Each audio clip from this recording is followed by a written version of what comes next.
Bismillahirrahmanirrahim. Assalamualaikum warahmatullahi wabarakatuh. Teman-teman semua, kita lanjut pembahasan kita masuk ke episode 9 ya. Jadi kita lanjut aja karena ini masih saling terkait satu dengan yang lainnya. Jadi langsung aja saya akan coba masuk ke layar kita supaya kita bisa lebih fokus dalam membahasnya.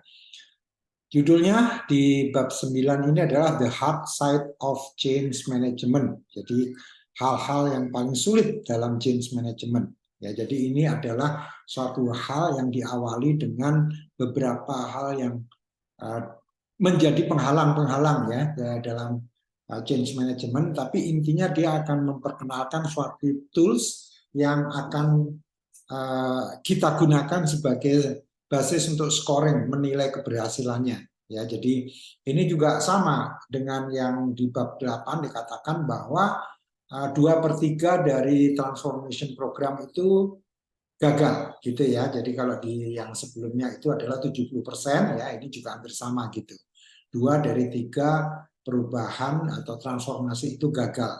Kenapa? Karena kebanyakan perusahaan-perusahaan atau instansi itu terlalu banyak menekankan pada hal-hal yang sifatnya soft gitu ya, leadership style, corporate culture, corporate employee motivation gitu ya. Jadi ini merupakan bagian dari yang kemarin kita bahas atau sebelum ini, yaitu mengenai cracking the code of change, yaitu menggabungkan teori O dan E gitu. Kalau ini sepertinya yang dikatakan oleh tiga penulis ini terlalu banyak perusahaan yang menekankan pada teori O, teori E-nya dilepaskan begitu saja. Ya, jadi ini yang menjadi kendala kenapa banyak perubahan yang gagal gitu. Nah, menurut tiga orang penulis ini, yaitu Sirkin, Kinan, dan Jackson, itu ada 4 hal yang dilupakan, yaitu faktor waktu, yaitu adanya milestone di antara perubahan itu sendiri. Mungkin harusnya perubahan itu makan waktu 1 tahun, bisa nggak lebih pendek jadi 3 bulan, 6 bulan gitu ya. Jadi ini faktor waktu itu suka diremehkan gitu. Dan menurut pengalaman saya juga banyak seperti itu. Kenapa? Orang pada dasarnya pengen cepat melihat hasil dari perubahan, lebih cepat lebih baik. Ya, pertama adalah faktor waktu, duration. Kedua adalah faktor integrity, dalam pengertian bahwa integritas atau keteguhan dari semua yang ada di tim, ya, tim yang menggawangi perubahan itu bukan integritas dalam pengertian ini ya, kejujuran ya, tapi lebih kepada skill mereka tidak memadai. Ya, mungkin mereka orang-orang teknis, banyak engineer gitu ya, kayak saya gitu, sehingga faktor manusia kadang-kadang diremehkan.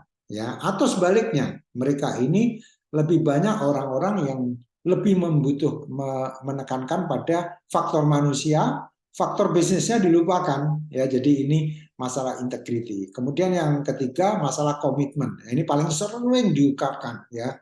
Di mana-mana selalu kalau perubahan gagal itu asosiasinya nggak ada komitmen dari atasan, dan seolah-olah komitmen itu selalu datangnya dari atasan. Padahal kita sebagai karyawan, sebagai staff, sebagai manajer itu juga harus memiliki komitmen gitu. Jangan hanya sekedar kita berharap komitmen itu datangnya dari atas, atau kita nunggu kalau atasnya nggak memberikan contoh, saya nggak mau berubah gitu ya. Padahal kita tahu bahwa perubahan itu perlu dilakukan gitu ya. Jadi seringkali kita melempar bola ke atasan, nggak ada komitmen. Terakhir adalah mengenai effort, usaha. Ya, jadi usaha-usaha yang dilakukan itu tidak memadai atau dianggapnya remeh. Mungkin memang mereka overtime ya, tapi tidak fokus pada area yang menjadi perubahan itu menjadi penting gitu ya. Misalnya terlalu banyak faktor-faktor yang sifatnya membangun culture tapi melupakan faktor misalkan anggaran. Ya, bagaimana anggaran itu atau aspek ekonomis itu dilupakan. Nah, kemudian dia juga menekankan ya dengan melakukan suatu assessment terhadap DICE ini, DICE ini ya, sebelum kita melakukan perubahan itu kita bisa mengidentifikasi problemnya nanti akan di mana aja gitu ya. Kemudian kalau juga ini dilakukan sebelum adanya perubahan, kita bisa melakukan penyesuaian, adjustment ya, di mana penyesuaian itu diperlukan dalam hal komposisi tim atau dalam hal persiapan-persiapan pada saat melakukan perubahan itu atau meluncurkannya ya. Atau juga bisa juga DICE ini ya, DICE ini dilakukan pada saat proyek sedang berjalan ya. Jadi bisa di awal, bisa di tengah DICE ini dilakukan. Nah, kemudian yang ditekankan oleh tiga penulis ini, sekurangnya DICE ini membantu perusahaan untuk meletakkan dasar yang kuat bagaimana melakukan suatu perubahan yang berhasil dengan memperhatikan faktor duration, integrity, komitmen, dan effort. Ya, seringkali ini tidak saling mendukung gitu ya. Menggunakan assessment itu akan membuat suatu perencanaan perubahan lebih baik. Misalnya dalam hal di contohnya ini adalah perusahaan minuman ya yang bisa melakukan perubahan dengan cara menggunakan DICE ini secara efektif. Nah, saya hanya ingin memberikan gambaran aja, lebih bagus kalau Anda membaca bukunya sendiri ya. Dan ini dibuat suatu peta gitu ya, atau suatu tools gitu di mana score DICE ini duration, kemudian integrity, komitmen 1, komitmen 2, dan juga E-nya, effortnya itu dipetakan sampai nanti ketemu suatu angka. Cara menghitungnya juga dijelaskan di dalam buku ini, kemudian dipetakan di sini ya. Proyek-proyek yang memiliki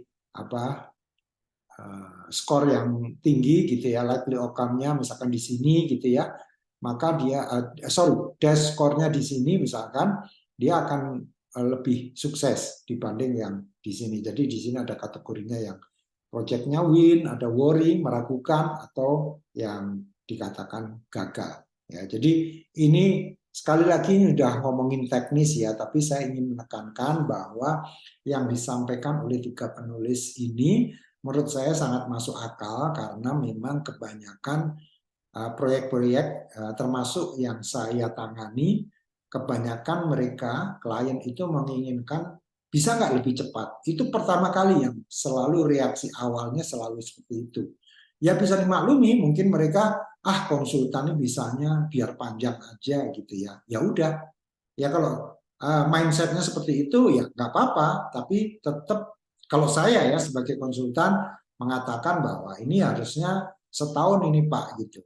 Bahkan kalau diperlukan saya hanya 1 bulan juga nggak ada masalah gitu ya. Bagi saya bukan keterlibatan saya, tapi perubahan di perusahaan itu menurut saya untuk beberapa hal kalau memang prediksinya 1 tahun ya 1 tahun gitu ya.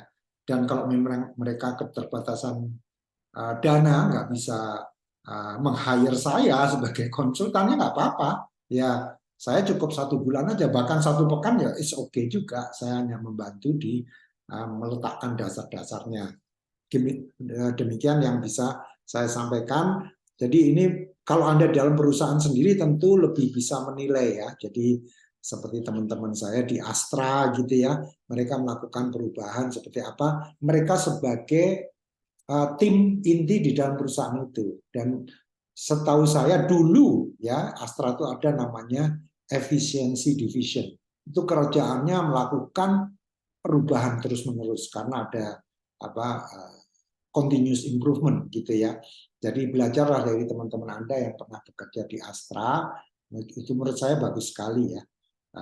Saya ingatkan, jadi DICE ini duration, integrity, komitmen sama effort ini memang sering kita jumpai dalam kasus-kasus di manajemen perubahan di negeri ini. Baik, terima kasih. Semoga bermanfaat. Wassalamualaikum warahmatullahi wabarakatuh.